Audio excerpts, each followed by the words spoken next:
Now I would like to hand over the stage for our guest students. Would the panelists briefly introduce themselves, state their year in medical school, and which medical school they attend, as well as the undergraduate institution they graduated from. We'll be starting with Jacqueline. Hi, my name is Jacqueline Doe, and I graduated from Northern Illinois University, and I attend University of Pikeville, Kentucky College of Osteopathic Medicine, and I'm currently a third year. All right, my name is Ravi Uppal. I'm a second-year medical student at the Nova Southeastern University of College of Osteopathic Medicine, and I went to UC Davis for undergrad. Hi, my name is John Schultz, and I'm a second-year medical school student at Johns Hopkins, originally from Cedar Rapids, Iowa, and attended Wartburg College for undergrad. Hi, I'm Susan Lee. I went to USC for undergrad, and I currently go to Torrey University, California, and I'm a third year. Hi there, I'm Josh. I'm a second year as well at Johns Hopkins University School of Medicine, and I'm from Oregon and went to University of Oregon for undergrad. All right, thank you. So our first question here is, here we have a mixture of DO and MD students, so we would like to ask them, what factors contributed to your choice as either the MD or DO student? So we can just go down the line again. I shadowed both an MD and a DO, and I just saw the differences in how patient care was done, and I just felt that the DO path and the DO lifestyle was more towards my liking. Me personally, I actually applied to both MD and DO programs. My stats, I guess, my GPA, MCAT made me a candidate that I was not a shoe-in for any of the programs, so I applied to expand my chances of getting into medical school. I myself worked with a lot of MDs, shadowing them, and I guess wasn't as aware of the differences between MD and DO when I applied myself, and so primarily applied to MD schools. Similar to Jacqueline, I also shadowed both the DO and MD, but I think what really changed my mind was I did a study abroad program in Brazil where we learned about biomedicine, which is a combination of medicine and anthropology, so it kind of expanded my whole outset on what medicine is. Yeah, I think for me, I just had experience kind of by happenstance working with MDs, mostly shadowing with MDs. So I applied mainly to MD, but I think since I've worked with a lot more DOs, and I don't know, as far as I don't see any difference. So I think if I did it again, I probably would have applied to DO schools as well. All right, so now that you're med students, if you can go back and tell your undergraduate self one thing, what was it that you wish that you knew? Maybe we can start with Josh and go down the line. Yeah, I think what I wish I would have told myself, at least starting at the beginning, was that it's okay to not to just focus on academics as you go into undergrad. I think a lot of times there's pressure when you think of medical school to do a lot of extracurriculars and a lot of different things, and I think I would have told myself that things will kind of fall into place. If you go through undergrad and you have too many extracurriculars and your GPA suffers, then that's a lot harder to recover from than if you go through and have have school go fairly well, but then maybe have to take a year off to work around. So I think I would have just told myself to take a little bit more time and kind of focus on classes and kind of enjoy that freshman year especially. I agree with that. I would also say kind of get comfortable with regression to the mean, that concept, because a lot of you coming out of high school are at the top of your class. I was also valedictorian, but then I remember in OChem they ranked us 1 out of 300, and I was nowhere near the top, and that kind of made me depressed for 2 months. But if you realize that you're now amongst your peers, then it's going to be a lot easier to deal with, especially with harder classes that come after, molecular biology or biochem. I would say, one of my biggest pieces of advice to students when they're looking at the application process is just realize that there's so many pre-med students across the country who are interested in going to medical school, and it is very competitive, and so it's very difficult to look at one specific school or a couple of schools and be I'm pretty sure I could get in here. I think it's important to cast a wide net and really give yourself as many opportunities as possible. I myself applied my senior year of college and was not accepted anywhere. And I had only applied to a couple schools at that time, and so then when I took 1 year off for gap year, and then reapplied to about 20 schools the second time, and had much better luck the second time around. My advice would be as a pre-med, it's really easy to get into sort of a checklist. Okay, I need to do this, and I'll get into medical school. Don't fall into that trap of just trying to check activities or, you know, opportunities off a list. Try different things, find something that you're passionate about, that you enjoy, that you like, and you'll be good at it because you like it and you enjoy it, and stick with it and do a lot of stuff in like that, the things that interest you, and that's what's going to make you like a competitive applicant, because you demonstrated like passion and excellence in a field instead of, you know, marking off a list and doing 20 different things. Just like what everyone's been saying, not to be too hard on yourself and to give yourself some time.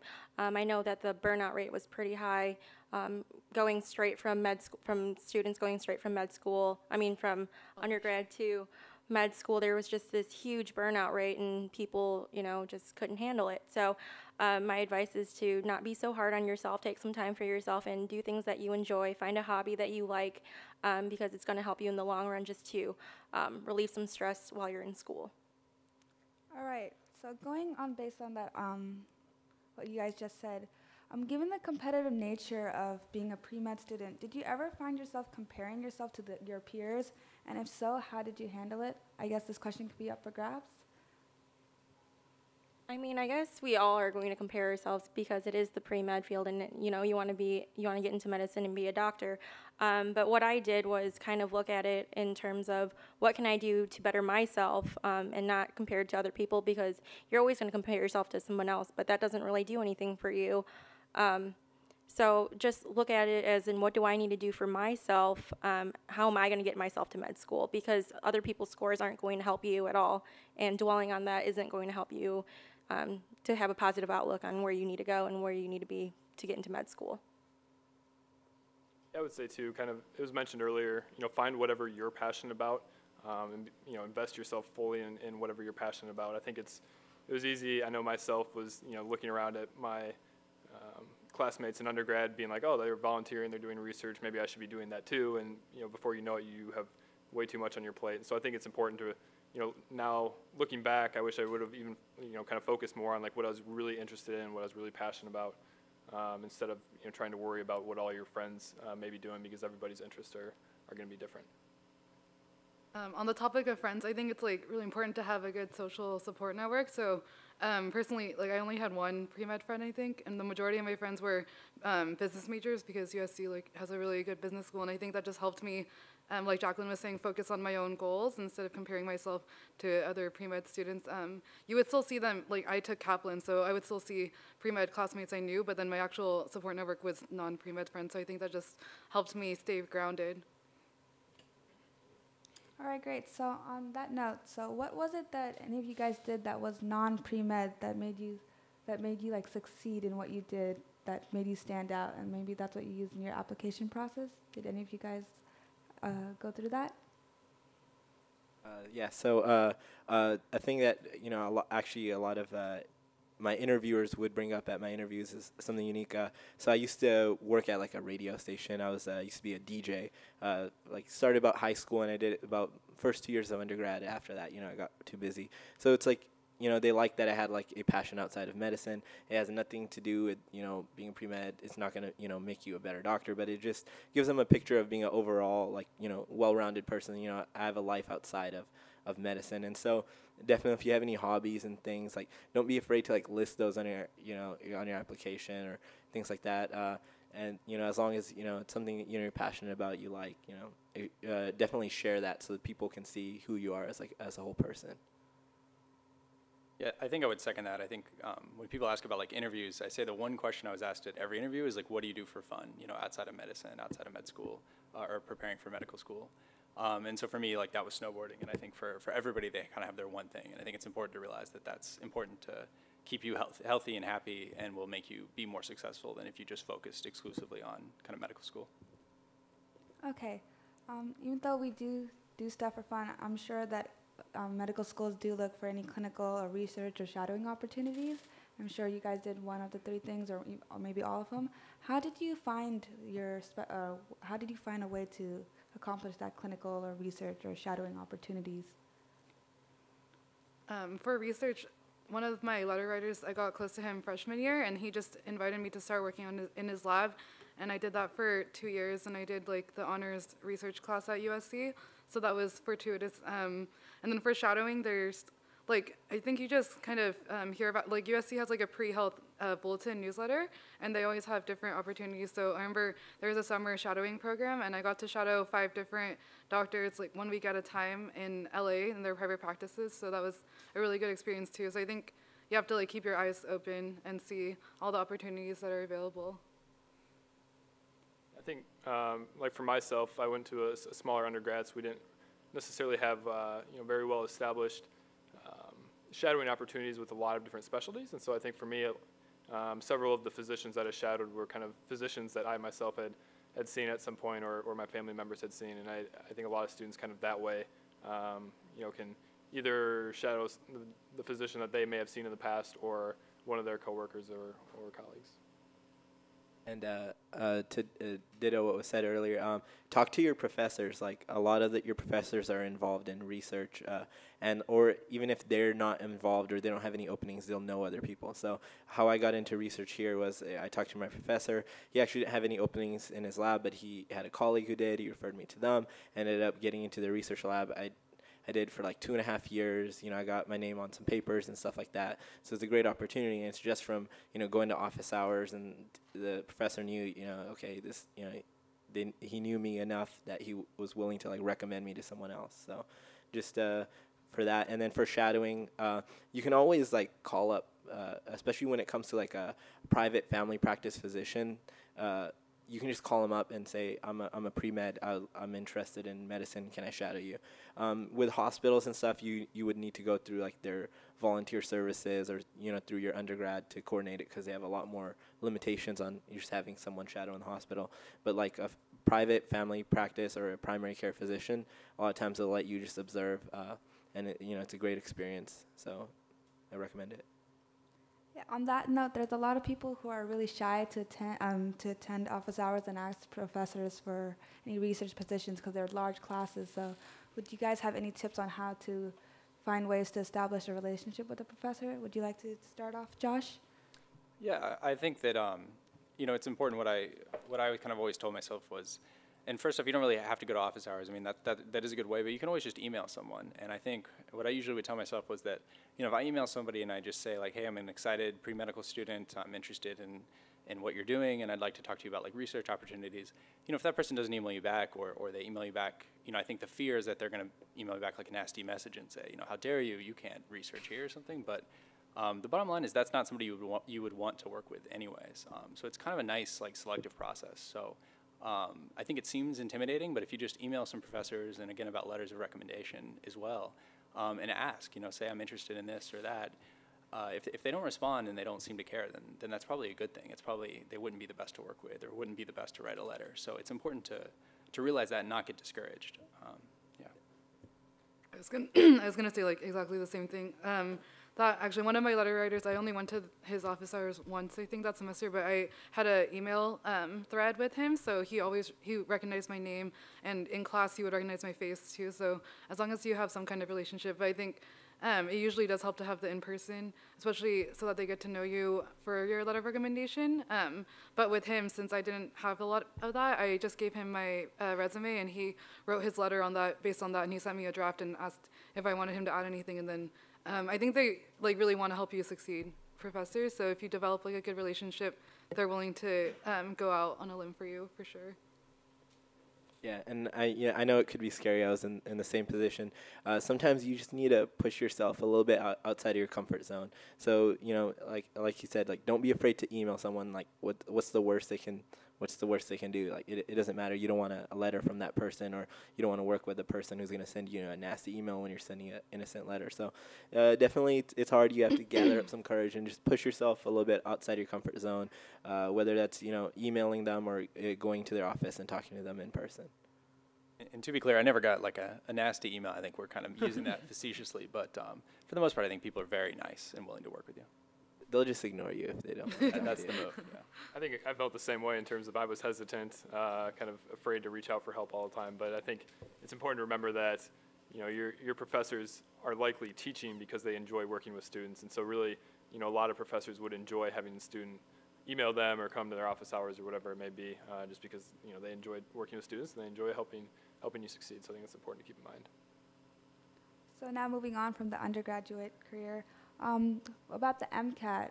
So what were your guys' styles to approaching the MCAT? Did you study it during the school year? Did you do it during the summer? Or did you have a Kaplan or Princeton test course, or did you self-study? So what were your guys' experiences with that?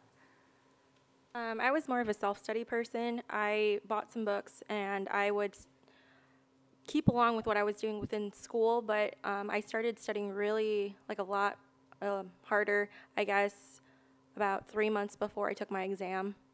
So it's really up to you and what your study style is. There's no right or wrong way to do it, but if you need help, there's always Kaplan or some of those types of programs that will help guide you and put you in the right direction that you need to go into. Myself, I actually I studied during the school year. During my last semester of undergrad, I studied mostly on the weekends. I did an online Kaplan course. Disclaimer: I worked for Kaplan during my gap year, so I'm biased, but I really liked it.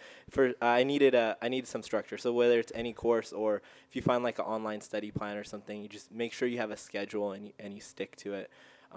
So like for me, like I knew I had other classes, so I knew that every weekend I need to make sure I get a certain amount of material done so that I'm ready, by my test date. And don't try and study like a year in advance. Like you're not going to remember anything you studied a year in advance. About 3 months, especially if it's the summer, like about 3 months is more than enough to get through all the material and still remember what you learned when you started studying. And I guess for me, my college had a pretty great MCAT prep program that they put on throughout the year. So I guess about 6 months before I took the MCAT, during my junior year, some of our professors would get together a couple nights a week and go through different topics. I also used a Kaplan review book as well to help prepare for the MCAT. But I think it's important to during that time when you're studying, give yourself a set schedule, so like Thursday afternoons or Tuesday mornings are your set times to study, because it's really easy to procrastinate since you're really busy in undergrad with all your other classes and tests to just push it aside. So I think having a set schedule helps a lot. I also studied for it during the school year, during my spring semester of junior year, but I was only taking 3 classes that semester, so that's why I decided to take, I did Kaplan also, and I remember it was like 3 times a week, 6 to 9, so it was after my research, extracurriculars, and other classes, and then I took it at the end of that spring semester. Yeah, and I took a prep course as well. I think for me it was just structure. I just don't think I could have structured my time that well. And it's one of those things where, some of them tend to be expensive, but I tried to just remind myself that, the MCAT is kind of the equivalent of, or very much, equal in some ways with your GPA, and you spend a lot of money on tuition for that, and certainly applying for medical school is expensive, and it's very unfortunate, but that was kind of my thought process in taking the prep course. But I think I could have maybe done as well if I had that structure, but it's hard to structure that time yourself. All right. What factors did you guys consider when choosing schools, when choosing what schools to apply to, as well as which school you finally accepted? We could start anywhere. I think for me, geography was kind of a lot of it. Being from the Midwest, I applied mainly to schools in the Midwest and then also the East Coast. I lived in the East Coast the second time I was applying. I was in Boston at the time.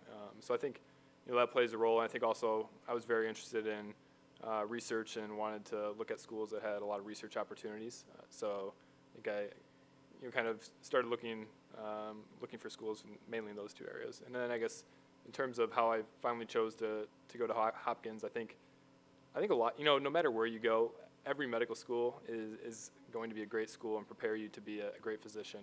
And at the end of the day, you're going to learn the same stuff at every school. So I think really just like finding one that you think is a great fit for yourself and your own personality.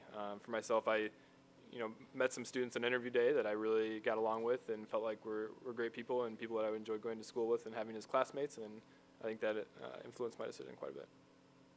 I was going to say, similar to Ravi, I also applied to both MD and DO schools, and I got into 1 MD school and 2 DO schools, and then I think location ultimately was the deciding factor.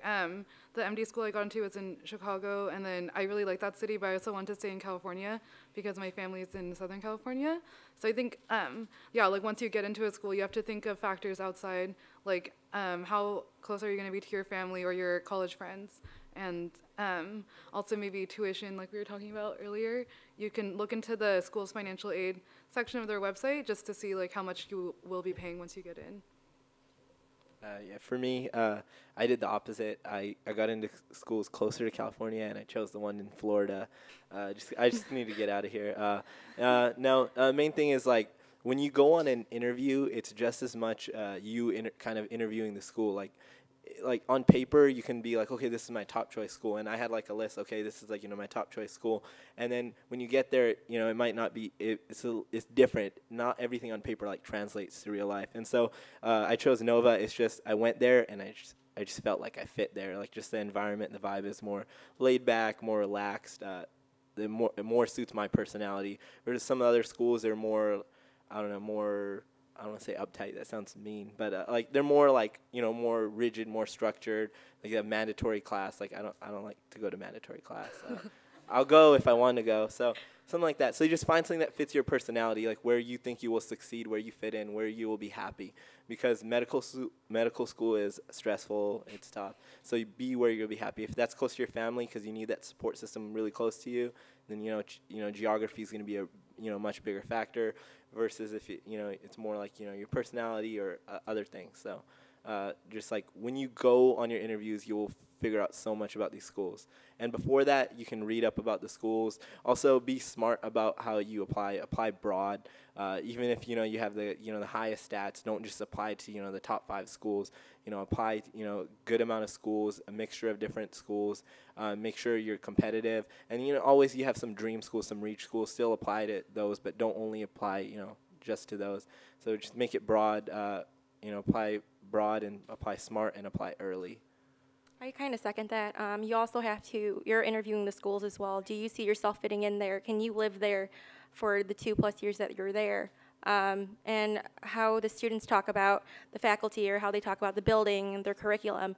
It all rolls into one, and it's just one of those things. Can I live here? Can I be at this area? And it's also the location for me as well. All right, so what advice would you give to students who are passionate about medicine but don't have the grades for medical school? What can they do to still get into medical school? I think that in general, students shouldn't be afraid to take time off is one big thing, and so especially if your grades are within kind of the realm of possibility, I guess, and not below. I think it's important when looking at average GPAs at medical schools that there's a big range, and a lot of times a quarter of the students have below what you think is kind of the lowest. I think they report it as 25% and 75th percentile. So it's important to remember that and just know that don't be taking a year off is kind of becoming more and more common, or a couple years or something, and I think that that's kind of becoming the new traditional route. So that's one thing, and the other is to just remember to emphasize other parts of your application, and remember that the whole application process is a good chance to tell a story about yourself. And so, if your grades aren't as good, but you have a lot of other great things going on, or even if you don't think that you have a lot of other great things going on, if you start to talk to some other people, they may, realize how you can kind of shape your application to emphasize who you are and why you want to be a physician. And I think when you do it the right way, you can make it definitely meet or make up for grades that may not be ideal. Just to add that, so he mentioned, grades are just one part of your application. You want to be a well-rounded applicant. If you're deficient in some areas, you can make up for it by doing well in other areas. So if your your GPA is a little lower, maybe try and do a little bit better on the MCAT so you can kind of compensate for it. Also, you can always take extra classes. You can do a post-bac, you can do a master's program. Show that you can handle a rigorous course load. Because in the end, the reason they care about the grades is because medical school is tough. They need to know that you can handle a rigorous course load. So whether that's an upward trend in your GPA, that's what I had, and the interviewers they loved that. Oh, okay, you weren't, you were all right in your first couple years, but you showed, in your upper divisions, you picked it up. You had an upward trend. They're okay. It puts their mind at ease. Okay, this person will survive through medical school. We're giving him a spot. He better make it through the 4 years, and so puts their mind at ease. And again, the MCAT is the big equalizer. If your GPA is a little bit on the lower end of the spectrum, you know, you can always have that to kind of like boost your application. And then other things, research, extracurriculars, and like don't be afraid to take time off. Like you said, like you don't have to go right in after undergrad. I took 1 year off. You know, I know some people in my class like took 3, 4, 5, 6 years off. We have, you know, a person, he has a daughter that's in graduating high school. So there's a big spectrum of people, and if you're really passionate about it, you know, you'll put in the time, you'll put in the work. You'll get there. Just don't give up and keep working. All right, so in your opinion, what is a cliche application? Or is there no such thing? Just like checked off a list and did everything and didn't really, you're not actually interested in those things, and people will see through it.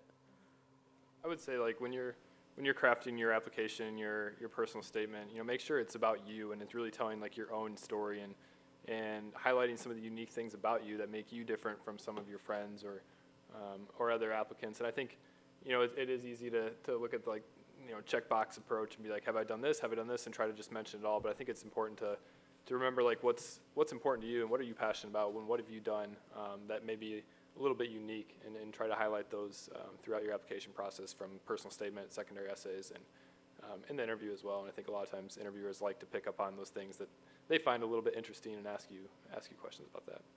I think the cliche statement that people use, especially pre-meds, the ones that I have talked to, is that I want to help people. We all understand you want to help people. That's why you're in the medical field. But what sets you apart? What was the driving force that made you want to go into the medical field? Things like that. They want you to create a story about your background and what got you to the position that you are today. Not that you just want to help people, because that's what everybody wants to do, and that's what all physicians are going to do. Yeah, and just to add to that, like on your personal statement, don't just tell them, okay, I'm this, I'm organized, I'm smart, I do this, I'm hardworking. Show them, give them a story that demonstrates all those aspects of your capabilities, and it'll do a lot more than just listing a bunch of things. Which, and, you know, I can just Google a bunch of like synonyms for hard work and write those down. But like, show them a story, or show them instead of just telling them, and it'll mean a lot more. I just want to go on a tangent on what Ravi said earlier about how you can kind of compensate for a lower GPA with your MCAT score. Do you guys know what the Lizzie M score is on STN? It's 10 times your science GPA plus your MCAT score, and they usually say you need to be at least 65 to be competitive. So like, let's pretend you had a 3.5 science GPA, then you would need at least a 30 on your MCAT to like be borderline competitive, and then you should try to be above 70. So like, that's a good example of how you can either have a strong GPA and a lower MCAT score, or the opposite, and then you should still be fine, and then also highlight other things on your application. All right, so how do you advise applicants to best prepare for both traditional and MMI interviews? Are there any things that are particularly important for applicants to be acquainted with for the traditional and MMI interviews? I think. Oh, I can talk about a traditional interview. I didn't end up going on to any of my MMI interviews. Main thing is, like, first of all, know your application well. Like, they're gonna ask you things off your application. Don't be like surprised. Oh wait, I talked about that. I wrote about that. Know your application through and through. Be honest. Don't try and like make stuff up. They'll see through it. And again, don't try and give them the answer you think they want to hear. Just tell them, like, you know, how you actually feel. Like, if they ask, like, what are you interested in? Don't fall into like, oh, I want to be a primary care physician and I want to help people, because that's their mission statement. If you want to go into surgery or you want to do, you know, something else, don't be afraid to share that, because they can tell when you're just like trying to appease them. Alongside of that, the reason why you got an interview is because you were very well qualified. I can speak on an osteopathic interview because those are the ones I went on, but they want to see if you fit in their family. They want to see if you are sociable, if you can talk, if you look great on paper, but that doesn't really correlate to how you're going to treat your patients. Patients aren't paper. They're living, they're breathing, and they need your help. So that's one of the things that I've seen on the admission side as well, is having students just be sociable, be relatable, and being able to just carry on a conversation and show that there's more to them than just medicine, and just being truthful about things. So like myself, I guess I experienced both traditional and MMI interviews. I think one thing to keep in mind is that there's a lot of information available online, and trying to like look up example interview questions and example like MMI questions, and even like the school's websites will tell you a lot of information about like how their interview day is structured. So I think that's important. I think it's also important to like prepare and know your application well, know your activities well, and I think like mock interviews can help out quite a bit as well. I think that's and I think that in my case, the first time I applied, I was not prepared enough for the interviews, and like had never really had a mock interview or like thought probably as much about some of the questions as I should have. So I think the second time I applied, I found a friend of a friend, and one of the pieces of advice that I was given was like try to do a mock interview with somebody who you don't know really well, because they can give you good perspectives on how you come off on like a first impression. Whereas if you have a mock interview with your mom, like of course she's going to tell you like you're the most wonderful applicant in the world, and so I think that's something to try and arrange if you can. Otherwise, there are places online you can do mock interviews. Full disclosure, I have a mentor on the Student Mentor Network and Skype with students and do mock interviews with students as well if they're looking for something like that. But I think just like trying to use the resources that are available online and really like trying to figure out how the day is structured and what types of knowing your application well and knowing what types of questions could be asked is pretty big. I think also at the end, every interview I went on, they asked, like, do you have any questions for us? And it would look really bad if you didn't have something to ask the school. So I think doing your research online, like, it shows, first of all, that you specifically are interested in that school. And if you can ask a question, like, that's not explicitly stated on their website, that's going to look even better for you. And it also shows that, like, you research the school and that you're interested in it beyond what it shows on the website, which is why you're asking, like, further questions at the end. All right, so how has your perception of medicine changed now that you are in medical school? Anyone can start. Susan? I was going to say that there's a lot of paperwork. They say that like almost half of a physician's salary goes to malpractice insurance, and it's basically because like you do patient charts obviously, but you also have to read I'm on rotations now, so you have to like read all the nurses' progress notes, other physicians that are consulting on your patient, and it's just like a lot of, like I would say half the time of the doctors that I'm working with like is spent completing paperwork, even though it's electronic and it's faster than it used to be. So like you have to realize that there's also a more quotidian side of medicine, even though patient care is obviously why you went into it. But I think the doctors that burn out the fastest are the ones that like get really bogged down by the paperwork. So as long as you realize like it has to get done, then I think it's going to help you out and like be a successful physician. Yeah, I mean, I think so far in medical school, my perceptions have like seen like the best and worst, and I think a lot of it's like even in the first 2 years interacting with patients and having just amazing like one-on-one sessions where you can talk to somebody about how to improve their health and kind of change their life and develop like a relationship with someone is great.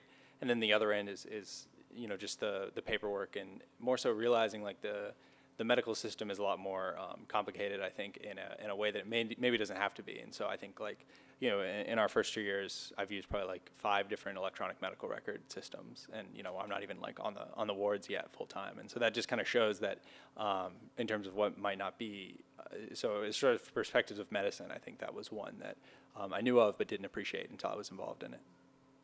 I think for me, one of the biggest things is that when you become interested in medicine and you're pre-med and you may start shadowing physicians and getting some experiences, and I think there's like the big idea that like, physicians are going to help people and like save their lives and change their lives. And I think, a lot of times you forget to realize that there's, a lot of diseases and illnesses that there aren't necessarily like cures for or great treatments for. And so I think there's like very difficult emotional aspects to medical school and medicine as well, and that you may like connect with a patient really well and get to know them over a longer period of time. But then, it's very tough knowing that there's really not a whole lot you can do to prevent their decline in their health. And I think, sometimes like some of those aspects make it challenging emotionally. And you're not always like going in and saving the day.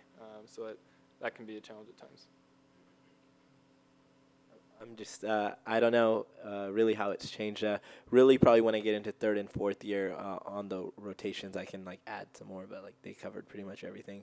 You're going to spend just as much time doing paperwork or staring at a computer screen, like equal to how much time you get to spend with the patient, sometimes even more on a computer. So that's like just the one thing I noticed, like you don't get as much like patient interaction as you expect. But, it comes, there's always, the administrative end of everything, and which is hidden, and you see it when you get behind the scenes. I'm currently on my clinicals right now, so I'm seeing a lot of paperwork. I do a lot more paperwork than I do see my patients, which is how it is, I guess. But you do grow to have some emotional ties with some of your patients, and it is sad, and you have to learn how to kind of separate yourself from that sometimes. So what everyone's been saying is pretty much what I've been going through for the past few months. You deal with a lot of different medical record systems. I've been through 4 or 5 of them recently, so it's just a lot of paperwork, reading up on what other people have said, trying to find different treatments for your patient and what best is suited for them and what their family wants for them and things like that. So. All right, so how has the course load and the life of a med, how has it changed since from undergrad to now being a med student, like your entire life basically? I mean, I've always been busy. I guess I just like that kind of punishment, I guess. I'm actually one of the national pre-soma directors, so I try to help pre-meds who are interested in DO medicine get more exposed to some osteopathic medicine and some admissions and stuff like that. So I just keep trying to stay busy for myself, and I like seeing people try to reach their goals. I know I've gotten a lot of help trying to get to where I am today, so I try to do that for other people. I'm more organized, I can say that. I still procrastinate, which is bad, but I mean, there's just some things about you that just never change, but you do learn a lot more about yourself and what you can handle and how far you can push yourself mentally and emotionally. So. For me, medical school is I've definitely had to work harder than I've ever worked. I've been more stressed than I've ever been. However, I've also feel like it's more rewarding than I've ever felt out of any education. I feel like, I'm learning things that I'm going to apply to the real world. And, it's more, especially like second year, once you get more into more clinical, like learning more clinical things, like I actually know, like if someone comes in with certain symptoms, I can actually kind of figure out what disease they have and how to treat it and, what the plan of action is. So it's definitely more fulfilling, more rewarding, more satisfying, more interesting. But definitely, like it's not so much difficulty of coursework, it's the volume. It's very fast paced. There's a lot of things you need to know, and it's important to know all these different things. Like 50 different diseases come with like so many overlapping symptoms, and you need to know the one little thing that's tells you if it's one disease or not. So it's a lot of volume, but it's definitely very interesting and rewarding. I guess I would just echo, like, obviously medical school is challenging academically and emotionally, but at the same time, it is a lot of fun, and you do have free time. All of us, for example, we're able to come and talk with you guys, and there is free time to hang out with friends and enjoy yourself and have a life outside of medicine. So I think that's just, it is difficult, but it is important to keep yourself happy and healthy at the same time. Yeah, I would say also what Robbie was saying, like with the huge amount of volume of information that you're responsible for, that's why you're studying all the time. It's not necessarily that it's like really difficult to understand, but at Toral they always say like take one break day a week. So you're studying like Monday through Saturday, most people do, and then on Sunday you do something fun, and it just like helps with mental health, I think, and just staying positive, and you get an opportunity to hang out with your friends. So as long as you have like a work life or a school life balance, I think that's going to help in the long run. I mean, I think I echo what everybody says, but fortunately, this Hopkins where we're at, the first 2 years are kind of pass-fail in terms of your grading, and so there's no ranking system or anything. And so while it's a lot of work and the volume is high, I think that does lower the stress level a little bit, where you're not as worried about how well you're doing relative to anybody else, and it makes it more cooperative and definitely improves morale. At least it seems that way. But I think even if it's not pass-fail in medical school, morale is pretty high and cooperativity is pretty high. All right, so last question. What would you consider the most unexpected experience in medical school?